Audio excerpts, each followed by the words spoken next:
সুন্দরপুর নামের একটি ছোট্ট গ্রাম ছিল। গ্রামের চারপাশে সবুজ পাহাড় ও জঙ্গলে ঘেরা ছিল। এখানের মানুষগুলো খুবই সরল-সিধে ছিল। এখানের মানুষগুলো খুবই পরিশ্রমী ছিল। এখানের মানুষগুলো মূলত কৃষিজীবী ছিল। কৃষি করেই জীবনযাপন করত। এই গ্রামের মানুষগুলো খুবই মিলেমিশে কাজ করত। কিন্তু গত 3 মাস ধরে এখানে কোনো বৃষ্টিপাত হয়নি। বৃষ্টিপাত না হওয়ার কারণে মাটিগুলো ফেটে যায়, ফসলগুলো পুড়ে যায়, নদী শুকিয়ে যায়। মানুষগুলো এসব দেখে অনেক চিন্তিত হয়ে যায়। এই গ্রাম থেকে অনেক বড় বড় গাছগুলো কেটে কেটে শহরে নিয়ে বিক্রি করা হচ্ছিল। আর এই কাজগুলো অনেক বছর ধরে চলে আসে। তার ফলে লাহে লাহে এই গ্রাম থেকে গাছগুলো নাইকিয়া হয়ে যায়। সবুজ গ্রামটা আর সবুজ রইল না।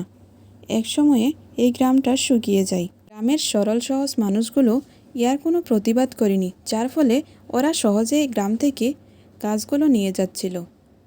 ওগো শুনছ, ঘরে তো কিছু নাই।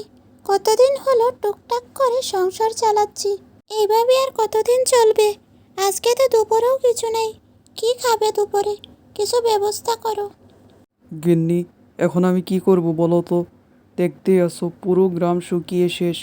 আমার হাতে তো একটা টাকাও নেই। কি দিয়ে সংসার চালাবো? সৃষ্টিকর্তা কেন জানি আমাদেরকে এত কষ্ট দিচ্ছে, আমাদের উপর কেন জানি রেগে আছে। কয় মাস হলো কোনো বৃষ্টিপাত হয়নি, সারা ক্ষেত তো শুকিয়ে শেষ। এখন আমরা কিভাবে চলবো কিছু বুঝতে পারছি না। আমরা এখন কি করব গো? আমরা তো এইভাবে থাকলে না খেয়েই মরে যাব। হে সৃষ্টিকর্তা, আমাদেরকে উদ্ধার করুন, আমাকে বাঁচান, আমাদের বাঁচান গো। গিন্নি, তুমি চিন্তা করো না, আমি কিছু না কিছু ব্যবস্থা করে নিব, দেখে নিও। ও বাবা, এইভাবে মন খারাপ করে কেন বসিয়েছো? কি হয়েছে তোমার গো? মারে, কি আর বলবো, বৃষ্টি যে হচ্ছে না, মাটি যে ফেটে যাচ্ছে। এইভাবে চলতে থাকলে আমরা না খেয়েই তো মরে যাব। আমাদের কি হবে? বাবা, তুমি চিন্তা করো না, সব ঠিক হয়ে যাবে। ছোট্ট মামি বাবার চিন্তা দেখে ও ভাবতে থাকে, ওই দিন যে স্কুলে স্যারে বলেছিল আমাদের আশেপাশে গাছ না থাকলে আমরা বেঁচে থাকতে পারবো না। গাছ না থাকলে বৃষ্টিও কমে যাবে। বৃষ্টির পরিমাণ যেহেতু আমাদের গ্রামে কমে গেছে, আমাদের গ্রাম থেকে যে পরিমাণে গাছ কাটা হচ্ছে, এই পরিমাণ বাড়তে থাকলে আমরা তো আর বেঁচেই থাকতে পারবো না। আমাদের গ্রামকে বাঁচাতে হলে এখন আমাকেই কিছু করতে হবে। সবাইকে বোঝাতে হবে, এইভাবে গাছ কাটা বন্ধ করতে হবে। এই ঝুমা, তোকে না আমি বলেছি তাড়াতাড়ি আসতে? এত দেরি কেন করলি? আমাদের তো একসাথে মিলে অনেক কাজ করতে হবে। এত তাড়াতাড়ি কি করে আসবো?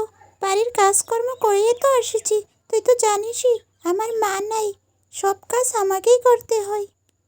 আচ্ছা, এখন এসব কথা বাদ দে, আমার কথা শুন।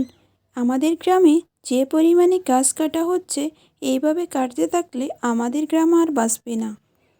এখন আমাদের মিলেমিশে কাজ করতে হবে, সবাইকে বোঝাতে হবে, গাছ কাটা বন্ধ করাতে হবে, না হলে যে আমাদের গ্রাম আর থাকবে না। কিন্তু মিমি, আমরা কি করব? কাকে বলবো? গ্রামের মানুষগণকে বলতে হবে।